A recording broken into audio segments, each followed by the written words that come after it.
At pinakinggan ko ang tinig ninyo na ang sinisigaw ay pagkakaisa, pagkakaisa, pagkakaisa. After a historic election victory, But I am ready for the task. You will get no excuses from me. President Bongbong Marcos now presents his vision for the country in his first State of the Nation address. Kulang talaga. As in, kaya walang magagawa, di ba? Lahat mahal. Pagkain, bigas, ulam, lahat. Gas, lalo-lalo na ang gas. A challenging time to be president with soaring prices of basic goods, Gusto namin ang katiyakan sa trabaho at katiyakan sa paninirahan ng sektor ng mga maralita. joblessness, and poverty, a country in the midst of an economic crisis, and a raging COVID-19 pandemic. We speak to two veteran lawmakers on the true state of the nation. This is a special presentation of The Source.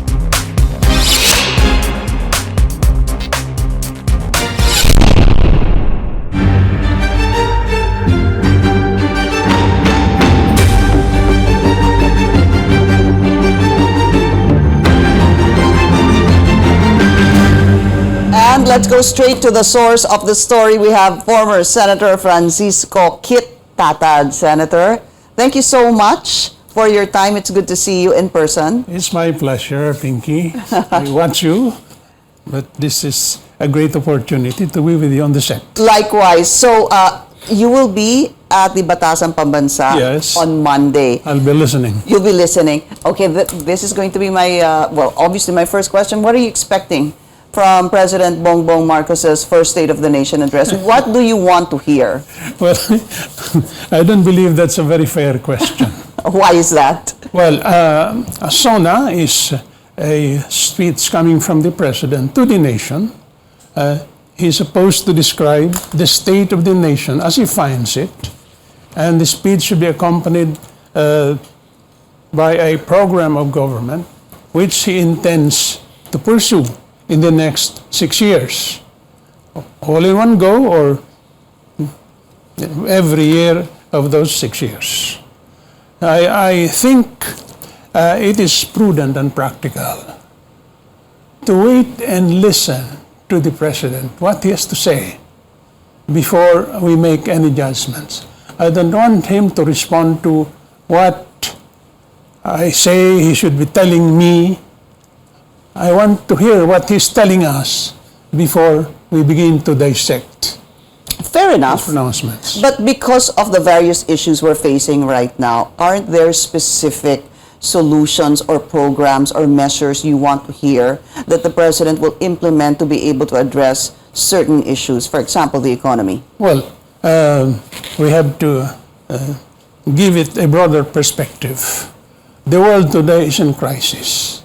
You have many crises exploding all over the place, apart from the pandemic, which happily, I think, is on the way out. I hope we are correct in our hopes.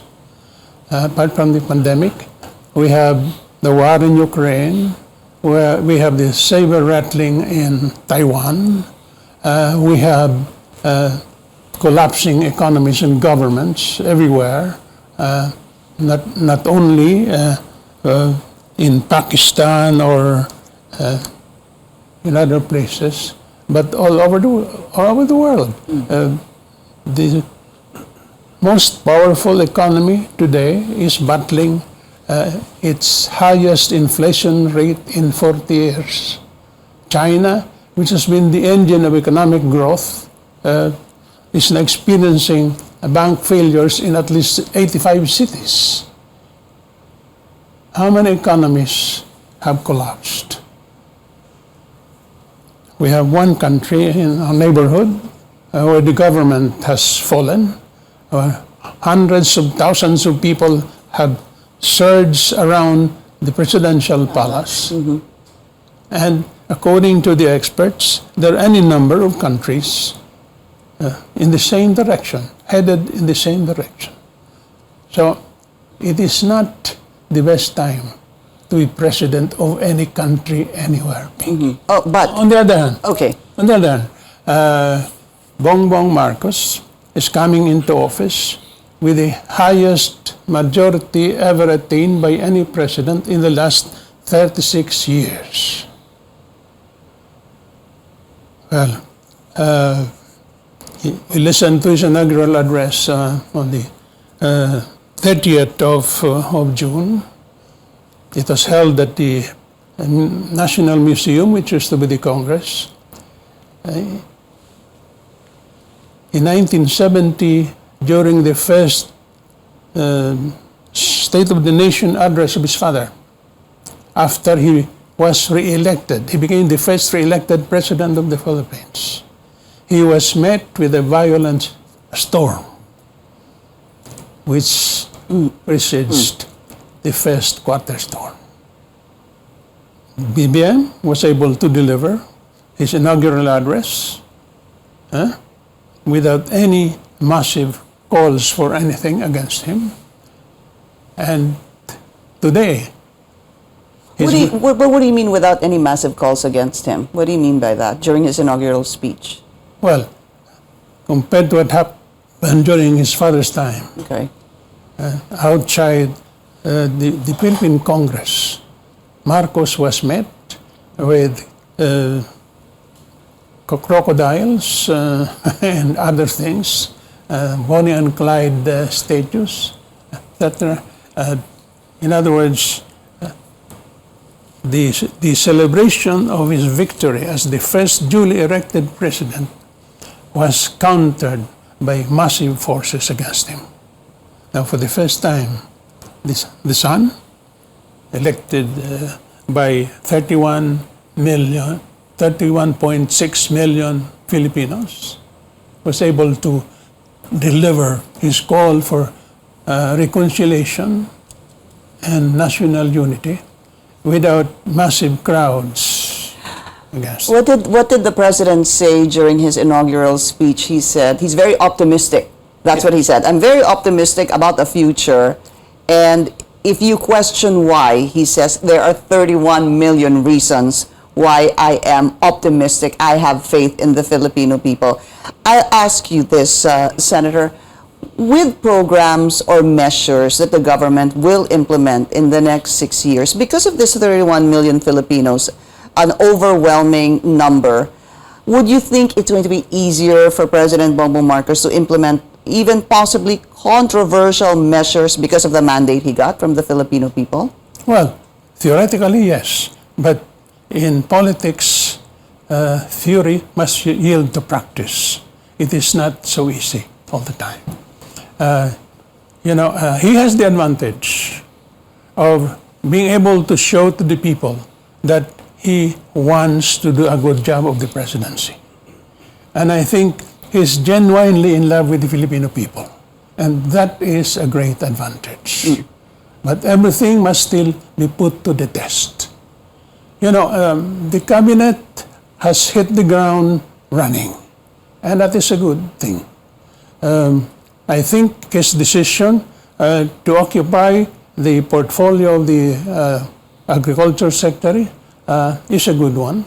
I think he actually stole a thunder on several European leaders, because 2 days ago, 23rd of July, in Holland, the European farmers marched against a decision of the Dutch government to cut 30% of the farmlands, allegedly because the use of fertilizer is harmful to the environment and to the soil. And Holland is the number one meat exporter in Europe, with their 100 million livestock. They're the number one exporter of livestock in Europe.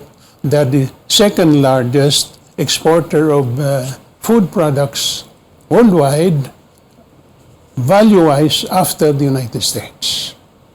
So for them, agriculture is very important. And now the farmers are up in arms over the decision of the government to cut 30%. to cut the amount of land that will be devoted to agriculture. Okay. And so I think the farmers in Europe and BBM are on the same page. Priority must be given to agriculture. We're going to talk about that, but we need to take another short break. This is The Source on CNN Philippines. Please stay tuned.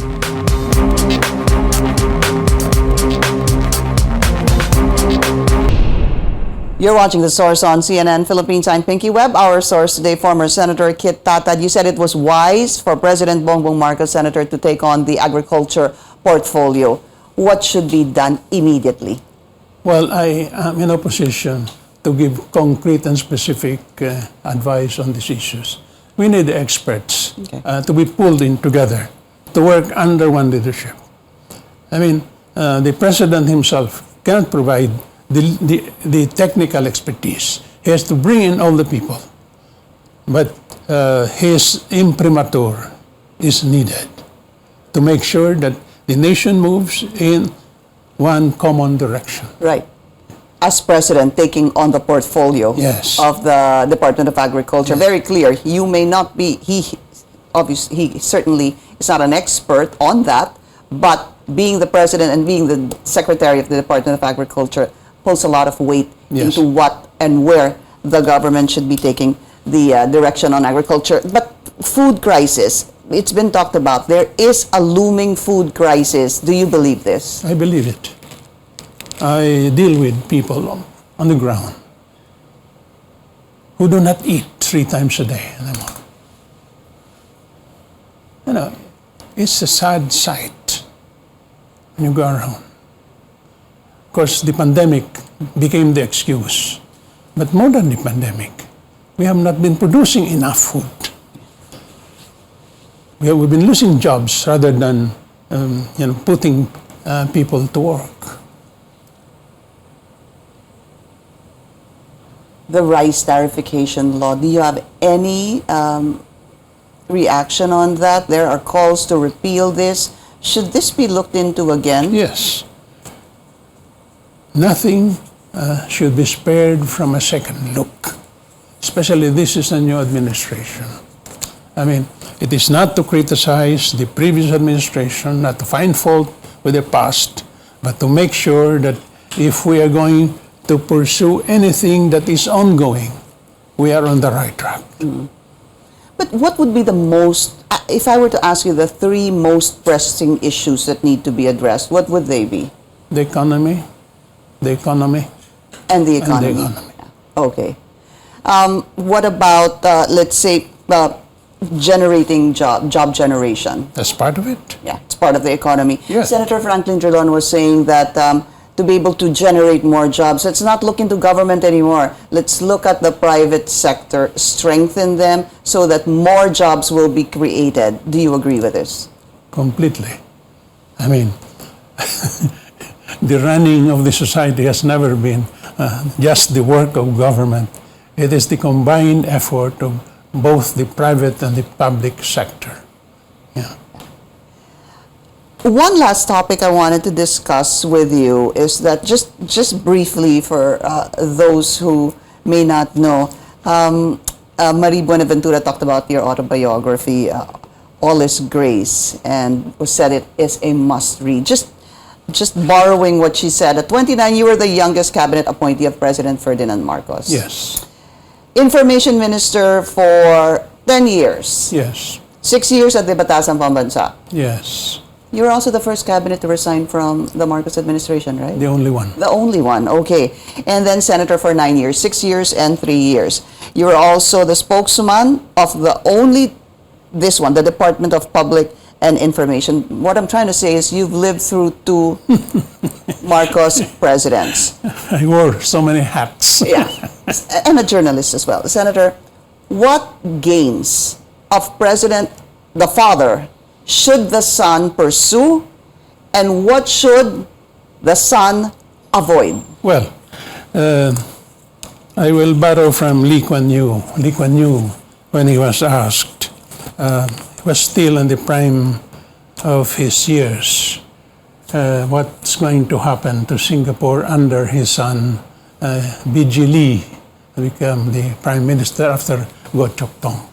And Lee Kuan Yew said, my son will be different from his father. I think this is the same thing with the two Marcoses. But Marcos had a vision which it would not hurt his son to inherit or to adopt. Had a vision. He had his faults. Many faults. Even David, King David had his faults. Okay? But he had a vision for his country. He had greater ambitions for his country than for himself.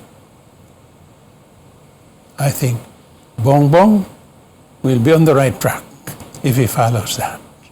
And one thing I noticed in the course of the debates, when he was being attacked left, right, and center by everybody, he never bothered to answer. He let everything fly past his shoulder. And when he became president, he decided to be conciliatory, no harsh word against anybody. He treated the media like they were long-lost friends after the election, when he did not want to answer questions from them during the campaign, you know. So I have faith in this guy. Okay. I think he's thinking of something good for the country. All right. Former Senator Kit Tatad, again, it was good to see you, Senator. You take care of yourself, and we will all be watching the Likewise. President's first State of the Nation address. We have former Senator Franklin Drilon. Senator, it's good to see you again from your vacation. Welcome back to The Source. Thank you, Pinky, for having me again, even if I'm a retired senator. Thank you very much. Absolutely. A seasoned politician as you are, President Bongbong Marcos will be having his first State of the Nation address. And even if you're retired, I believe and I'm sure you're still very much in tune with the current issues. Let's begin with this, Senator. What to you is our current State of the Nation? Well, it cannot be denied we are facing an economic crisis. And that is what President Fred Marcos Jr. should address, the economy. Because right now, we have in June's inflation rate of 6.1%. That's the highest in the last 3 years. And this means that rising prices is an issue which must be addressed. And here, we need the political will and the political capital of President Marcos, and we hope that he will use this to address this very serious issue. We have, because of inflation, there are many people, many of our